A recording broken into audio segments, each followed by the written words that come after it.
Alright guys, what's going on?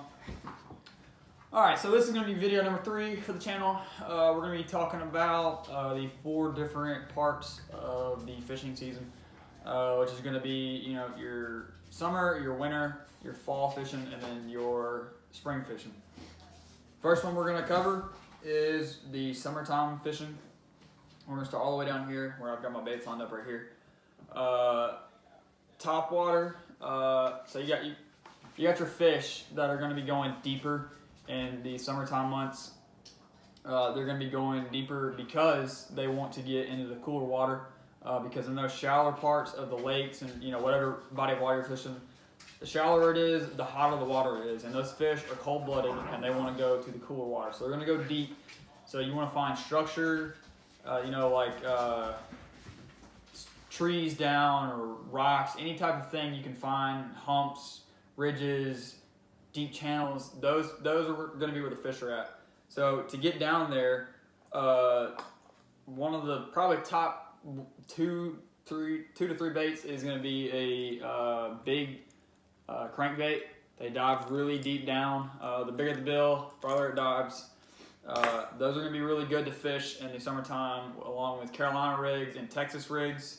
You can pretty much Texas rig anything that is plastic. You can Texas rig craws. This is the Googan Squad Bandito bug, which we've got right here. Boom. Kraken craws. Those are really good because they imitate the crawfish.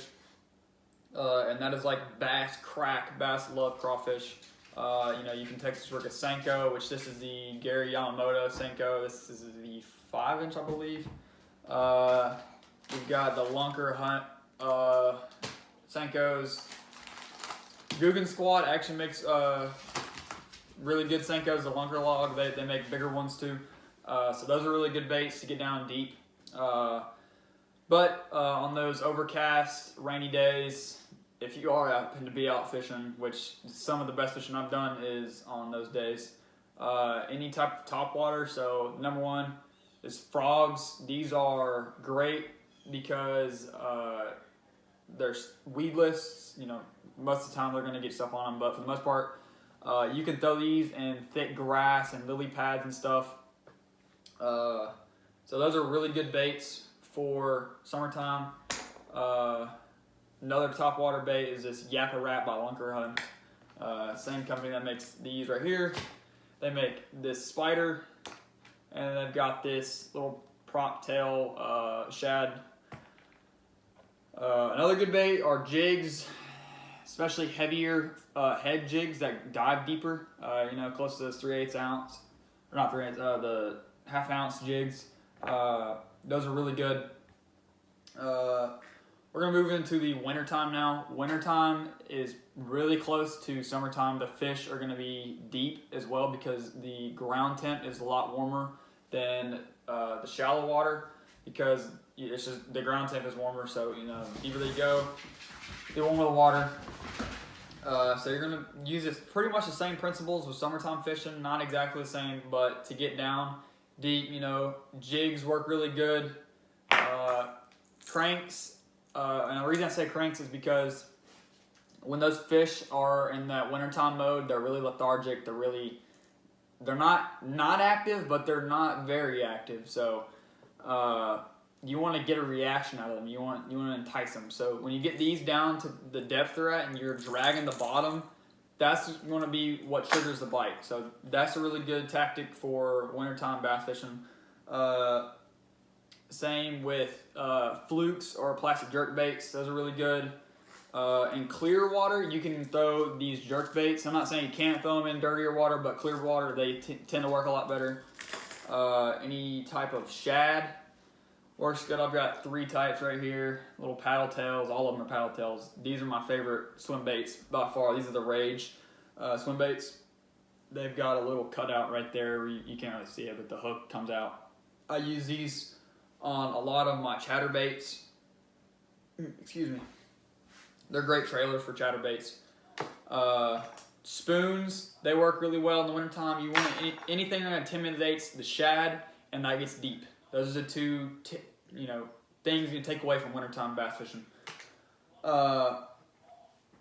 I think I covered everything on winter. You know, you want to throw the slower baits. The fish are deep. They're very lethargic.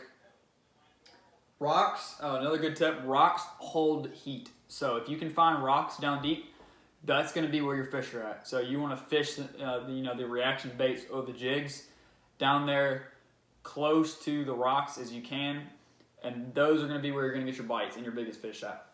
All right, so we're going to move on to fall now.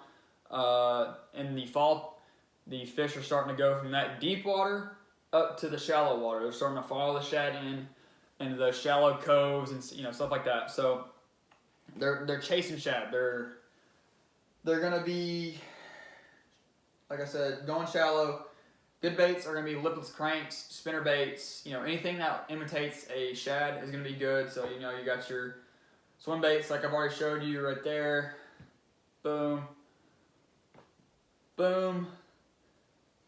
A really, really good bait that you can use pretty much any time of the year is going to be a chatterbait. This is a Z-Man chatterbait. It's a great chatterbait. And the reason, I'm not going to say the Z-Man is the best, but in my opinion, I think it's the best chatterbait.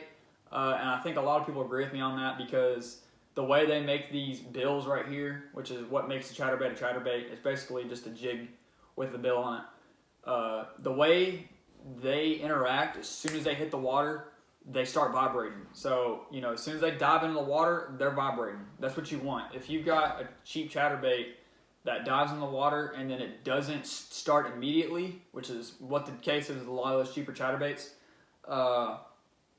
you could coast right over a fish and the fish just not even look at it because it's not doing anything. It's just a jig. And if they're not interested in it, they're not going to bite it. So if you want to catch the most fish you can with a chatterbait, I recommend getting the Z-Man chatterbait. Great chatterbait. You can pretty much throw any type of trailer lens chatterbaits. These swim baits, like I was showing you a second ago, the Rage swim baits, I pretty much throw a swim bait on my chatterbait 99% of the time. And it's normally not this exact one, but just different color variations. But this specific swim bait, I love it. Obviously, you can put whatever type of swim bait you think is going to work good on your chatterbaits, but those are great baits for spring and really any type of the year. I caught bass yesterday on chatterbaits. I threw jigs, I threw crankbaits, I threw Senkos, I threw a lot of stuff, and the only thing I could get them to bite on was a chatterbait. And right now, as of March 2nd was yesterday. Here in Tennessee, the temperature was about 45 degrees in the middle of the day, which can switch up because in Tennessee it can be 60 degrees one day and 32 degrees the next. So you never know what it's going to be. But anyway, my point was with the chatterbaits, they're just really good baits. They work pretty much all times of the year. So I think that covers fall, winter, and summer. So I'm going to go into spring. Which spring is, I've got a little clipboard or a whiteboard right here. Spring can be the trickiest time of the year because of the pre-spawn, the spawn, and the post-spawn. In your pre-spawn, those fish are trying to build the energy for the spawn. And the spawn, they're just kind of sitting on beds, laying eggs. They're in like protection mode. And they're breeding. And then you got your post-spawn, they're in a recover mode. So I'm going to go into a little bit of detail on each. So when they're in that pre-spawn, building energy mode, they're going to be chasing baits more than the spawn. So you're going to want to throw those shads, those reaction baits, stuff like that. So like your craws or your crankbaits, swim baits, stuff like that. They're going to be chasing lipless cranks, spinner baits, all that good stuff. Especially chatterbaits. Once again, I'm touching back on chatterbait. This is probably my favorite bait ever to throw, this and a frog. I probably caught 99% of my fish on a chatterbait or a frog last fishing season, so 2020 summer for us. And then you've got your spawn. The fish are kind of going to be not as aggressive. They're in protect. I mean, they're going to be aggressive. That's mainly what they are. But they're going to be sitting on beds. So they're not going to be up chasing bait, like bait balls and stuff like that. They're going to be sitting on the bed protecting their eggs. So you want to piss the fish off. You want to put it on that. You want to fish the beds. you want to put stuff on that's invading their beds, you know, like the cranks, those big cranks and stuff like that. That's where you're going to catch those big females at. So then we're going to move on to the post spawn, which those fish are going to be in a recover mode. They're going to be searching for baits.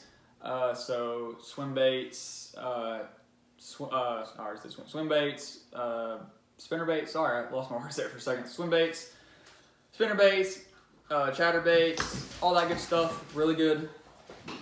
I think that covered it for the most part. So we got summer, fishing deep, winter, same thing. In the summer, you can get away with more topwater than pretty much any time of the year because they're really shallow when they're feeding. And then you've got fall, which you covered fall. Fish are going to start coming from that deep water to that shallow water, looking for that shad. That's their main source of food in the fall is shad. So if you had to pick one time of the year to fish, you know, a shad imitation bait, fall is number one. And then you got your spring, which you just covered. One key thing about spring that I didn't cover just a second ago is that the spawn is not happening with all the bass in your body of water at the same time. They're doing it at different times. So it can be tricky. So like sometimes you'll get fish on beds and then you can go across the lake and catch a fish deep or, you know, coming into those points from the main lake into the cove. You'll catch them right there and they're still kind of deep.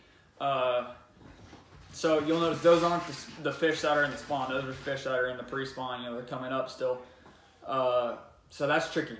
And one thing to know about the post-spawn, or right after the post-spawn, really, should I say, is the bluegill spawn is happening right after.